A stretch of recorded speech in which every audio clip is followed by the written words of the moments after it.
Good evening, everyone. Thank you very much, General Secretary. I'm really honoured to be here. First of all, I would like to say thank you to the Athens Digital Week for inviting me and giving us the opportunity to come and talk to you. I'm even more honoured to be on the panel with the General Secretary and other distinguished guests here. So my aim is really to give you some insights into what's driving broadband technology. Don't worry, it's not going to be a heavy technology. It's going to be more about some insights and some drivers. I'm not an engineer. I'm not one of our Motorola engineers. I'm more on the front end. And it's quite topical that I'm here because actually this week I was in Brussels for a couple of days discussing with the Committee of Regions broadband across Europe. So I'm really honoured to be here, and I think it's going to be a great session. So some of the drivers that we're seeing for broadband and some of the insights. Well, first of all, we are connecting. The world has changed. The way we connect has changed considerably over the last few years. As consumers, we used to be the audience for content, sitting in front of our TVs. But actually now, consumers are driving content. We're actually creating content, and we're actually uploading it. If I use I'm sorry, I haven't got an Apple or an Ericsson, I've got a Motorola Android. But if I use my Motorola Android, I take a picture, I take a video, it syncs it straight away. It goes up to my Facebook or whatever it might be, and it's actually driving that content up all the time. Our police forces, our security forces that are particularly busy at this time, again, they need mobile connectivity, they need high-speed connectivity for video, for data, to be able to have information real time. So the world's changing, and Motorola and Ericsson and a lot of other companies are at the forefront of that change. We're trying to bring technology that will enable these types of applications. This is actually some Ericsson data, but it just shows you some of the trends that we're seeing. It's good to split mobile and fixed networks because they're very different. The technology is very different for those types of applications. But multimedia is definitely driving the mobile technology, and as you can see, the growth even in voice is large, but the multimedia growth over the last couple of years is really staggering. And on the fixed side as well, IPTV, video on demand types of services through multicast are also driving a lot of growth. See some of the applications in particular. I mean, we're in the near future. We're doing one channel, one stream, HD TV. We've got a lot more video conferencing, a lot more IM coming through, and really just knocking on our door is the 3 streams of HD, which is going to account for a lot more backhaul. This needs a lot more in the backhaul, a lot more in the network to be able to power these types of services. So VoIP, I think we've all seen VoIP, we've seen the transition. You've got major telecommunication carriers like British Telecom that already are switching from PSTN to a flat IP network, and it's all IP, and that's called 21st Century Network. They were one of the first. So that migration is happening very fast, and we're using a lot of those services as consumers and in business. Video with IPTV, well, we've seen some interesting presentations in the last hour or two around those types of services and the on-demand services. And gigabit, we're there already. So I think that the trends that are going to need a lot more backhaul are certainly the high definition TV that's coming through, and Web 2. That's a more dynamic internet, it's more interactive, lower latencies, and that's coming through as well. So where is wireless broadband? What are the trends that we're seeing? Well, first of all, broadband in itself is pretty much the fourth utility. And I know this because in my house, if the broadband goes down, the first one to complain is my kids because they can't game.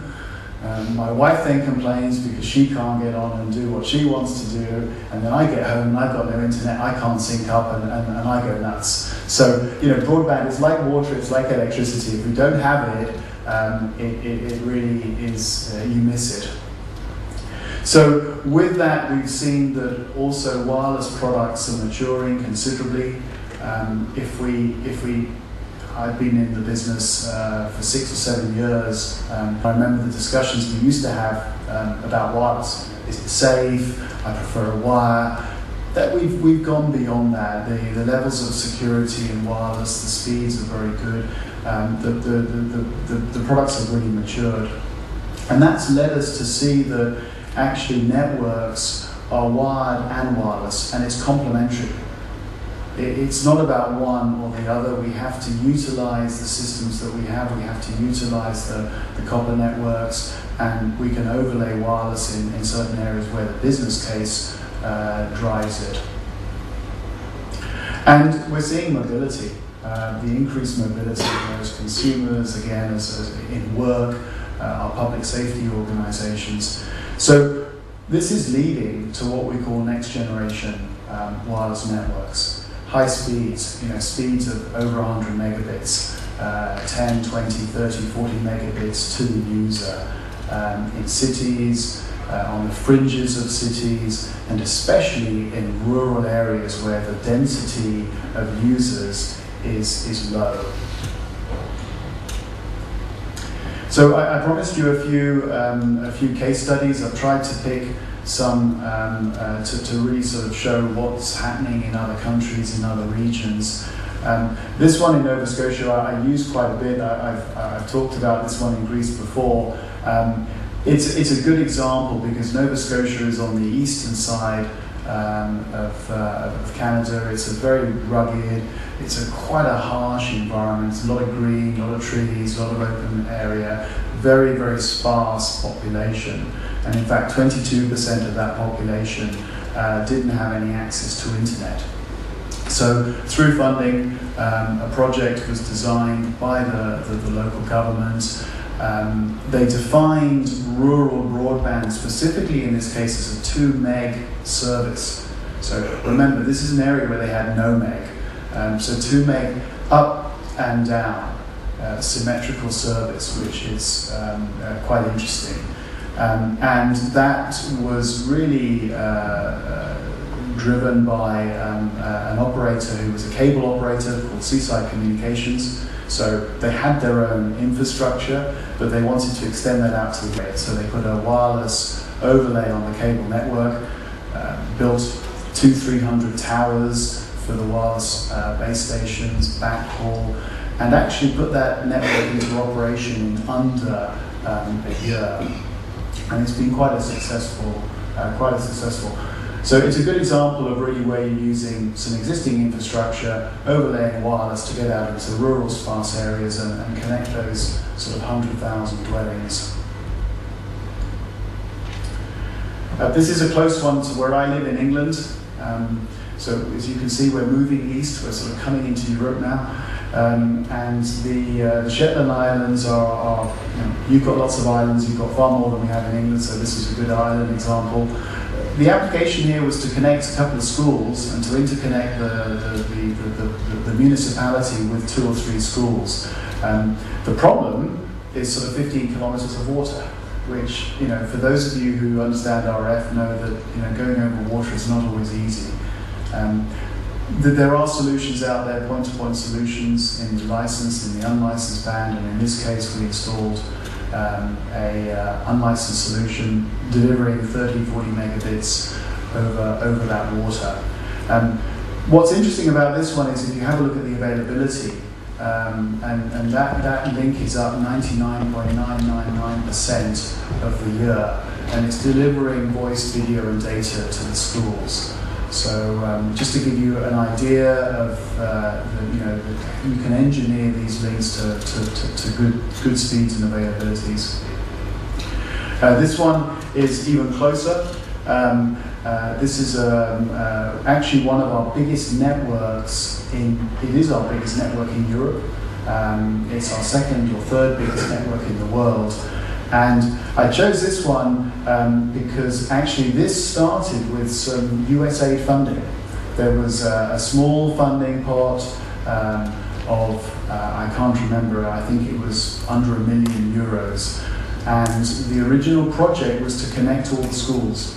It was a simple project. We wanted to give connectivity to all the schools, primary, secondary. From that, a network was, and you know the terrain, it's not an easy place to install. The network was installed quickly. And from there, we've actually developed a network with 50,000 subscribers in Skopje and all of, wherever all the schools are, we've then expanded out. So a little bit of funding, done well, and suddenly you've got 50,000 users all connected, as well as the schools and the businesses. And that's happened within less than 4 years. So it's a nice example. This is, forgive me, a bit of commercials that our marketing people put in there. Forgive us, but we've got quite a few of these networks. And here we come now to the cities, and I wanted to sort of rein it back in because we're seeing a lot of demand for wireless services in cities, capital cities. This is Barcelona. We all know Barcelona. And we've deployed what we call a Wi-Fi network. This is slightly different technology. The driver here is municipality services. Okay, it's not even really internet access for the citizens because they've got access, they've got ADSL. This is the city wanting to optimize services, reduce traffic, and reduce congestion. There are services for buses. There's even a smart system on the rubbish bins, and when they're empty, it sends a signal to say to the truck, "Come and empty me, I'm full." So the backhaul on this, of course, is fibre, but it's an interesting play. This is being driven. A lot of the Wi-Fi networks in the outdoor are now going to be driven by the new 11N standard. This is a great standard. I mean, we're very excited about it. Indoor wireless LAN and outdoor wireless LAN now has got up to 150 megabits of backhaul. We're using more channels. It's been optimized for video. There's a lot of really great advances in the 11N standard, which manufacturers are taking advantage of. It also helps for mobility because you can now transmit in vertical and horizontal polarization, which really improves the link budget down to the device if it's an 11N device. So very exciting, that side of the marketplace. Look out for it.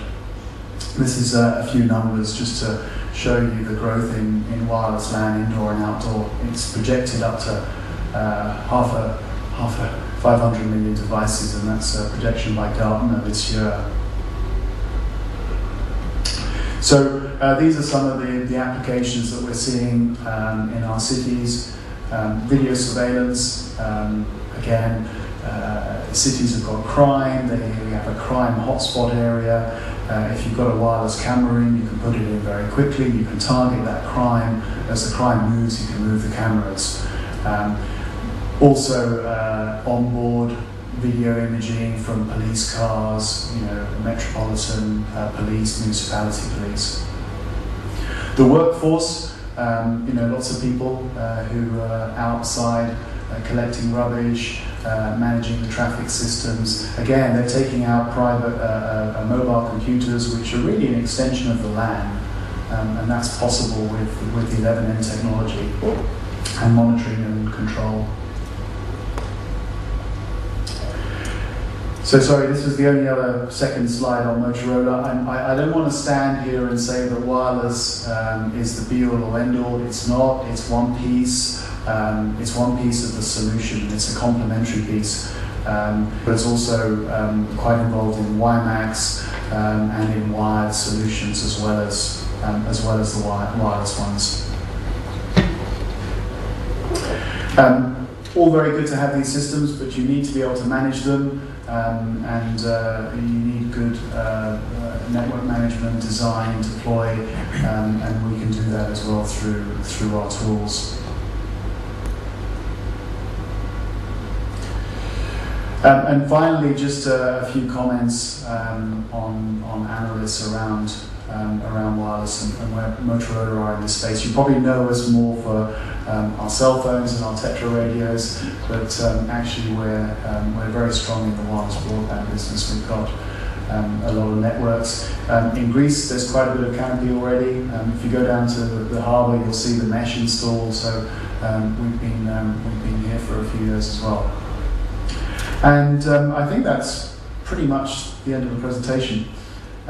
Most important thing on this slide is the quality. Motorola believes steadfastly in quality. We engineer things to be rough, tough, and so you'll see with all of our products MTBFs that are very high. Our point-to-point radios have a mean time between failure of around 250 years. So basically, if they go wrong, it's very rare. Thank you.